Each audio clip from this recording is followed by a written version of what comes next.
이재명이 신년 기자회견을 했습니다. 그야말로 막말 대잔치였어요. 이재명은 합니다. 그냥 떠오르는 대로 아무 말이나 막 합니다. 이거였습니다. 거기에서 나온 충격적인 이야기들을 하기 전에 대부분의 사람들이 간과하는 부분을 저는 좀 이야기하고 싶어요. 이재명이 경제가 어렵다면서 대통령을 까던 와중에 무슨 이야기를 하느냐.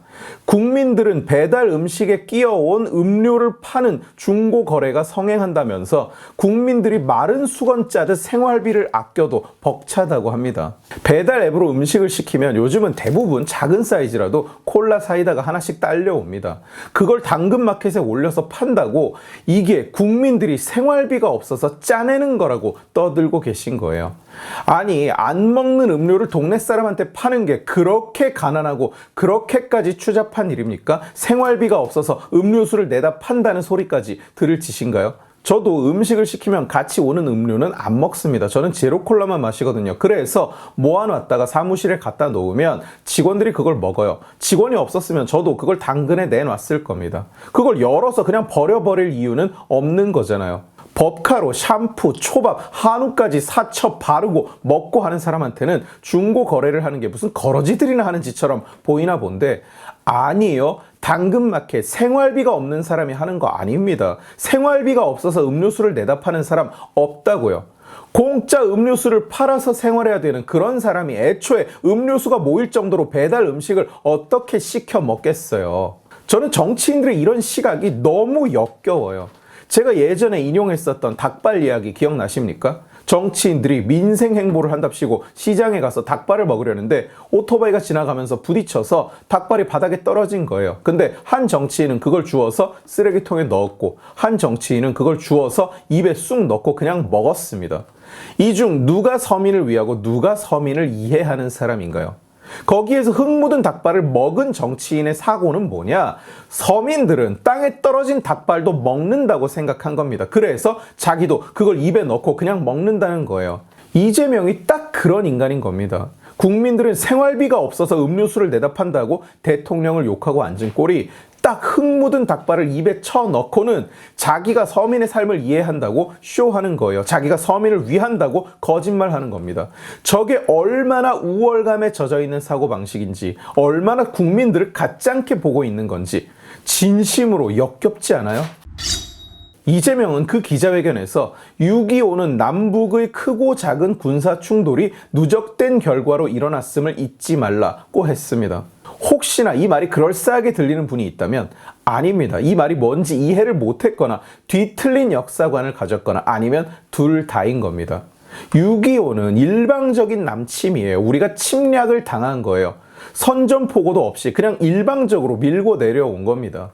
6.25가 군사 충돌이 누적되어 일어난 것이라는 시각은 뭐냐? 6.25의 책임이 양쪽에 있다는 얘기예요. 이건 처음 등장한 얘기가 아닙니다. 북괴를 추종하는 세력들이 남침 유도설, 북괴가 먼저 공격을 하고 내려오기는 했지만 한국이 남침을 유도한 거다, 이런 주장을 하던 그 근거로 쓰이던 게 바로 저 이야기예요.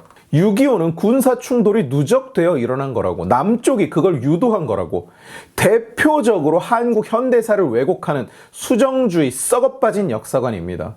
그리고 90년대에 소련이 6.25 당시에 남침을 사주했다는 문건과 증거가 공개되면서 그야말로 개소리, 헛소리가 되어버린, 이제는 뼛속까지 시뻘건 얼빠진 사학자라도 절대로 못 떠드는 그냥 개소리예요. 그런데 거대 야당의 대표가 공식 기자회견에서 그걸 아무렇지도 않게 떠들어대고 있는 겁니다. 지난달에 이재명은 김일성과 김정일의 평화를 위한 노력이 폄훼되지 않도록 해야 된다더니 이제는 6.25는 우리도 잘못했다고 떠들고 있는 거예요. 그야말로 막말 대잔치인 거죠. 어떻게 이런 자가 제1야당의 대표를 아직도 하고 있는지 진심으로 의문입니다. 이재명은 또 국민이 전쟁을 걱정하는 이 상황은 정상이 아니라고 했어요.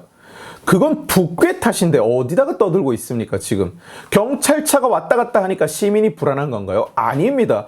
도둑이 있으니까 경찰차가 왔다 갔다 하는 거고, 도둑이 시민들을 불안하게 하는 거예요. 사고는 삐뚤어졌어도 말은 바로 해야죠. 저출생 문제를 가지고도 이재명은 정부를 비난했습니다. 2006년 이후로 돈만 수백조 쓰고 된 게 없다고요. 자, 그 말은 사실이죠. 저는 왜 돈만 쓰고 효과가 없는지 이미 영상으로 이야기한 바가 있습니다. 그런데 윤석열 대통령은 취임한 지 2년도 안 된 사람이고 문재인은 5년이 다 지나갔는데 왜 그걸 지금 윤석열 대통령 탓을 하고 있습니까? 이재명이 저출산 문제 해결을 못했다고 문재인 욕하는 거 보신 분 계신가요? 웃긴 거 아닙니까? 차라리 문재인과 윤석열 대통령을 같이 욕한다면 진정성이라도 있다고 생각을 하겠는데 왜 이제 와서 이 정부에만 땡땡 대시는 걸까요? 그러더니 정작 자기 말의 마무리를 이렇게 맺습니다. 지금까지와는 다르게 접근해야 합니다. 이게 끝이에요. 어떻게 해야 된다 이게 아니라 그냥 다르게 접근해야 됩니다. 이러고 끝이라고요. 자기도 대책이 없어요. 어떻게 해야 되는지는 모르는 거예요. 그냥 윤석열 대통령을 욕하고 싶은 거죠. 오로지. 그러더니 기자회견 후반부에 저출산을 빌미로 뭘 들고 나왔느냐? 출생기본소득입니다. 기본소득을 주장하다가 까이고 야권에서는 기본소득을 주장하던 게 국민 정서와 안 맞아서 거부감이 들어서 그게 대선 패배의 원인이다라고 분석까지 나오는 통에 또 기본소득을 이야기하면서 이번에는 출생기본소득이라는 거예요. 청년기본소득도 써먹었고 재난기본소득도 써먹었으니까 이제는 출생 차례인가 봅니다. 명언이 빵빵 터집니다. 부모의 재산과 소득이 출생아의 것은 아닙니다. 부모에 따라 지원이 달라질 이유가 없습니다. 그러니까 기본소득이라는 무차별 복지를 정당화하기 위해서 이재명이 생각해낸 명분이라는 게 뭐냐? 부모가 부자면 뭐하냐? 신생아는 부자가 아닌데 그러니까 동일한 금액을 뿌려야 된다. 이 말인 거예요.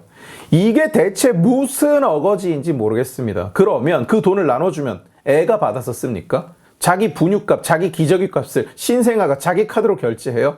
어차피 부모가 받아서 쓰는 거 아닙니까? 그러면 부모가 저는 부자인데요. 저희 애는 신생아라서 지금 소득도 없고 통장에 돈도 없거든요. 뭐 이런 겁니까? 그 돈을 안 주면 원래 신생아는 자기 분유값, 자기 기저귀 값을 직접 벌어다가 써요? 말도 안 되는 데다가 말도 안 되는 걸 갖다 붙이려니까 이런 말도 안 되는 소리가 나오는 겁니다. 과하다 싶을 정도의 보편 지원책을 만들어야 한다고 합니다. 과하다 싶을 정도의 보편 지원책. 저는 이 말을 들으면서 이 문장만 떠올랐어요. 그 돈 당신이 냅니까? 당신 돈으로 과하다 싶게 남을 돕겠다는 뜻입니까? 설마 남의 돈을 쓰는 주제에 과하다 싶게 쓰자 뭐 이런 얘기를 하고 있는 거 그건 아니겠죠. 본인이 당했던 공격을 암살 시도라고 칭했어요. 음모론 같은 거 다 제쳐두고 0.9cm에서 1.4cm의 자상인지 열상인지 최우수상인지 현장에서 출혈도 이미 멎은 상태로 병원으로 옮겨서는 급할 게 하나도 없어서 자발적으로 5시간이나 뜸을 들이다가 치료를 받은 걸 그걸 암살이라고 부르기엔 국어사전이 울고 있을 것 같은데 말이죠. 어쨌든 이재명은 그걸 특정 집단의 욕망이 벌인 일이고 대통령이 권력을 상대를 죽이는 데 이용하니까 국민들도 그에 맞춰서 격렬하게 적대한다고 했습니다. 그러니까 민주당원으로 알려진 어떤 사람이 자기를 공격한 게 윤 대통령의 계몽으로 인한 거다 뭐 이런 얘기를 하고 있는 거예요. 누가 봐도 이 사건을 대통령 탓으로 몰고 가는 건 어거지 생어거지 아닌가요? 대화와 타협, 공존과 존중이 실종되었다고 합니다. 제가 따로 영상으로 찍기에는 이전 영상과 내용이 많이 겹칠 것 같아서 따로 안 찍었습니다만 민주당이 중대재해처벌법 유예안을 정부와 여당이 자기 요구를 안 들어줘서 통과 못 시키겠다더니 정부가 요구대로 안전청을 설치한다고 자기네 요구를 수용한 안을 가져오자 민주당이 뭐라고 했느냐? 갑자기 말이 바뀌어서는 안전과 생명이 우선이라서 유예할 수 없다고 또 파토를 냈어요. 덕분에 중대재해법은 그대로 소상공인과 중소기업의 재앙으로 닥쳤습니다. 민주당 때문에. 요구를 안 들어줬다고 깽판, 요구를 들어줘도 말 바꿔서 깽판. 대체 누가 대화와 타협을 안 했습니까? 누가 공존할 자격이 없는 정당입니까? 이재명은 대통령이 정적 죽이기 일을 하고 있다고 합니다. 글쎄요, 윤석열 대통령과 이재명이 정적이라는 것도 얼토당토 않은 이야기입니다만 세상 그 누구도 이재명 죽이기를 하지 않습니다. 오직 자기 과거가 자기를 죽이고 있을 뿐이죠. 당 대표를 감옥에 넣으려고 하는 게 아니에요. 감옥 가기 직전인 자가 당 대표가 된 거죠. 오늘의 결론, 이재명은 합니다. 아무 말이나. 오늘 지식의 칼은 여기까지입니다. 재미있게 보셨으면 지식의 칼 채널을 구독해 주시고 이 영상을 주변에 공유해 주세요. 여러분들이 공유해 주시면 설득은 제가 하겠습니다. 고맙습니다.